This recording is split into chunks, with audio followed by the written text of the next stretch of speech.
Welcome back to our channel. నేను మీ Kavya. So వాహనదారులకు అందరూ కూడా గుడ్ న్యూస్ చెప్పింది కేంద్రం. కాదు, వాహనదారులకని చెప్పే కంటే కూడా లాంగ్ జర్నీస్ ఇష్టపడే వాళ్ళు అండ్ దాంతోపాటు that road journeys days together చేయాలి అని అనుకునే వాళ్ళకి ఒక గుడ్ న్యూస్. అండ్ ఇంకా చెప్పాలి అని అంటే కంప్లీట్ ఇండియా అంతా మన వెహికల్నే చుట్టేసేయాలి అని అనుకుని ఎవరైనా ఆలోచిస్తే వాళ్ళకు కూడా ఇది గుడ్ న్యూసే.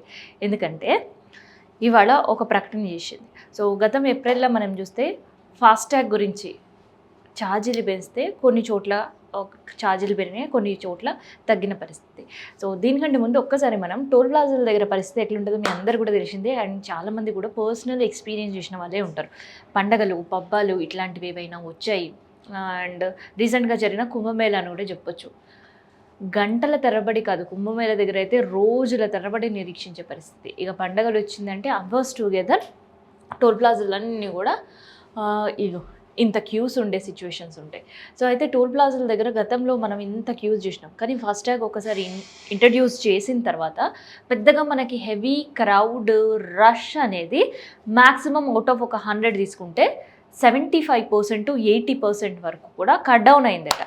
సో ఇది నేను చెప్తున్నమాట కాదు, national highway authority of India. So వాళ్ళు చెప్తున్నమాట. సో ఇట్లా టోల్ ప్లాజాస్ అండ్ ఫాస్టాగ్ పెట్టిన తర్వాత రోజుకి ఓవరాల్గా నేషనల్ హైవే అథారిటీ ఆఫ్ ఇండియాకి 92 కోట్లకు పైదానే రోజు ఆదాయం వసూళ్ళు అని చెప్పొచ్చు అనమాట. సో అంత ఆదాయం వాళ్ళకి పెరిగింది. మరి అంత ఆదాయం పెరిగింది కదా, టోల్స్ కూడా వసూలు చేయకుండా వదిలిపెట్టే సిచ్యువేషన్స్ కూడా మనం చూసాం. అయితే ఇప్పుడు గుడ్ న్యూస్కి దీనికి నేను చెప్పేదానికి ఏం సంబంధం అనుకుంటున్నారు కదా, కేవలం ఇయర్ మొత్తంలో ఒక 3000 రీఛార్జ్ చేసుకుంటే చాలు. ఒకటి కాదు, 2 కాదు, ఏకంగా 200 ట్రిప్పులు అట్లా కొట్టేయచ్చు అనమాట. సో ఆ నిర్ణయం తీసుకుంది. అయితే ఇక్కడ కూడా కొన్ని కండిషన్స్ అప్లై. సో 200 ట్రిప్పులు అంటే అందరికీ కూడా కాదు, కొందరికి మాత్రమే అవకాశం ఉంటుంది.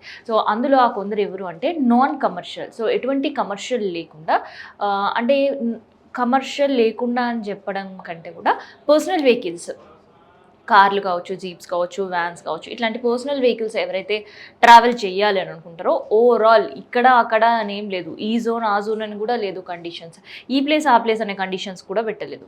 పూర్తిగా ఇండియా మొత్తం మీరు ఎక్కడ దిగినా కూడా కేవలం 200 ట్రిప్పులకి 3000 రూపాయలు మాత్రమే మీరు కట్టాల్సి ఉంటుంది. సో దానికి సంబంధించిన FASTag recharge or pass, annual pass అని కూడా అనుకోవచ్చండి. సో ఇది ఒక గుడ్ న్యూస్. అయితే ఇది కేవలం పర్సనల్గా వెహికల్స్ వాడే వాళ్ళకి, అంటే కార్స్, జీప్స్, వ్యాన్స్ వాడే వాళ్ళకి మాత్రమే ఇవి.